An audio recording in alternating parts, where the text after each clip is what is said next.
A house can protect your body, but can it free your soul? Welcome to EchoReads. This is The Prophet by Kahlil Gibran, Chapter 9, On Houses. So, someone asks a very simple question. What is a house? And the answer you're given is, well, it's not at all what you'd expect. Right. It says, before you build a house in a city, a crowded place. You have to build one somewhere else first. In your imagination. In your imagination. Open and free and close to nature. And there's a specific reason for that first step, isn't there? It's about who we are. It is. It's because inside every person, there lives a wanderer. A part of us that is distant. Quiet and alone. That part needs a home first. So the house isn't just a structure, it's an extension of us. Yes. Your house is like your larger body. It has its own rhythm. It wakes with the sun, it rests at night, and yes, it even dreams. It dreams. What does a house dream of? It dreams of leaving the city. It longs to get away from all the noise. And to go where? To stand among trees on the hills under an open sky. There's this wish, then, for a different way of living. A wish that our homes were scattered, like seeds. Some in valleys, some near vineyards. Exactly. So the first thing that greets you is the fragrance of the earth, not other people. But that freedom isn't possible. Not yet. No.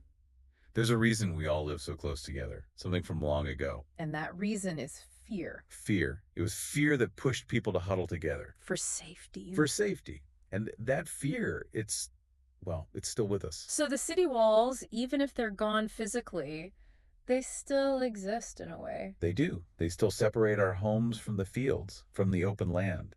Which brings us to a much deeper question then. If we're inside these walls, what are we keeping in there with us? What do you really keep inside your house? Is it peace? That quiet strength that shows who you really are, do you keep that? And what about memories? But not just any memories, beautiful thoughts. The kind that connect the different parts of your mind, the highest parts. And do you keep beauty? Something that does more than just decorate, something that actually lifts your heart beyond the wood and stone. So you have these things: peace, memory, beauty. Or open. Do you just keep comfort? Just comfort. And comfort is presented as something dangerous. Very. It starts so innocently.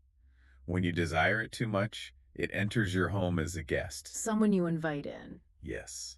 But then it stays. And it becomes the host. And finally, it becomes the master. The feeling at first is pleasant, isn't it? It feels soft. Of course. But slowly, it starts to control you. How? How does it control you? It weakens your deeper desires. The things that take effort. Yes. It silences your passion. Yeah. And it sort of mocks your strength, all while pretending to protect you. So that hunger for comfort, it can actually kill the soul's fire. It kills the fire. And then it just smiles as it walks away. That's a powerful warning. It is. But then the focus shifts back to you. Right. It says, but you are children of space. You're born for movement. You were never meant for cages. Which means your house shouldn't be an anchor. No. It should never be something that keeps you stuck. It should be a mast. A mast. Something that helps you travel forward. And what should it protect? Not hide our wounds, it says. No, not at all. It should protect your vision. Your ability to see what's ahead. Because we weren't meant to shrink ourselves to fit under ceilings. Or to hold our breath because the walls feel too close. We weren't made to live in tombs. Tombs built by the past.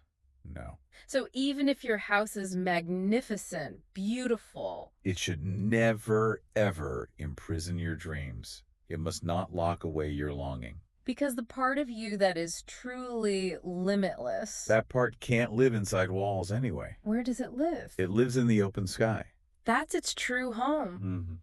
A home where the door is the morning mist. And the windows? The windows are the songs and the silences of the night.